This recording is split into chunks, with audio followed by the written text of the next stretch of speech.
ಮೊನ್ನೆ ನಡೆದ Bharat versus Australia ವಿಶ್ವಕಪ್ ಸೆಮಿಫೈನಲ್ಸ್ ಪಂದ್ಯದಲ್ಲಿ ಜೆಮಿಮಾ ರೋಡ್ರಿಗಸ್ ಅಜೇಯ 127 ರನ್ಗಳನ್ನ ಗಳಿಸಿ ಭಾರತವನ್ನ ಫೈನಲ್ಸ್ಗೆ ತಲುಪಿಸೋದ್ರಲ್ಲಿ ಮುಖ್ಯ ಪಾತ್ರವನ್ನ ವಹಿಸ್ತಾರೆ. ಆಫ್ಟರ್ ದಿ ಮ್ಯಾಚ್ ಅವರು ತುಂಬಾ ಎಮೋಷನಲ್ ಆಗಿ ಮಾತನ್ನ ಹೇಳ್ತಾರೆ. Firstly, I want to thank Jesus because I couldn't do this on my own. I know he carried me through today. ಅವರ ಪರ್ಫಾರ್ಮೆನ್ಸ್ ನ ಸೆಲೆಬ್ರೇಟ್ ಮಾಡೋ ಬದಲು ಸ್ವಲ್ಪ ಜನ ಸೋಷಿಯಲ್ ಮೀಡಿಯಾದಲ್ಲಿ ಹೇಟ್ ನ ಸ್ಪ್ರೆಡ್ ಮಾಡಕ್ಕೆ ಸ್ಟಾರ್ಟ್ ಮಾಡ್ತಾರೆ. ಕೆಲವು ಕಮೆಂಟ್ಸ್ ನಂತೂ ನಂಬಕ್ಕೆ ಆಗಲ್ಲ. ಕೆಲವರು ಇವರು ಜೀಸಸ್ ನ ಪ್ರಮೋಟ್ ಮಾಡ್ತಿದ್ದಾರೆ ಅಂತ,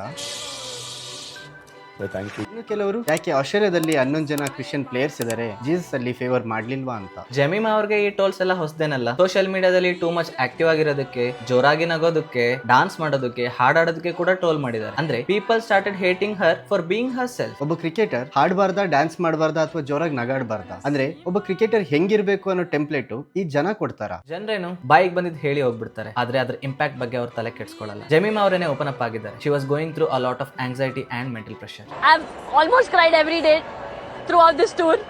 I was not doing well mentally, going through a lot of anxiety. ಇಷ್ಟೆಲ್ಲ ಹೇಟರ್ಸ್ ಇದ್ರೂ ಕೂಡ ಜಮೀಮಾ ಅವ್ರು ಮಾತ್ರ ತಮ್ಮ ಗೇಮ್ ಮೇಲೆ ಫೋಕಸ್ ಮಾಡಿ ಒಳ್ಳೆ ಪರ್ಫಾರ್ಮೆನ್ಸ್ ಮೂಲಕ ತಮ್ಮ ಹೇಟರ್ಸಿಗೆಲ್ಲ ಸರಿಯಾದ ಉತ್ತರ ಕೊಟ್ಟಿದ್ದಾರೆ. ಫೇತ್ ಅನ್ನೋದು ಅವ್ರವ್ರಿಗೆ ಬಿಟ್ಟಿದ್ದು. ಇನ್ ದಿ ಎಂಡ್ ಅವ್ರು ಆಡಿದ್ದು ನಮ್ಮ ಭಾರತ ದೇಶಕ್ಕೋಸ್ಕರ. At least for that she deserves respect. The game is meant to unite us, so let's not get divided. She played for India, she cried for India, she prayed for India. So let's learn how to cheer the player and not question their prayer.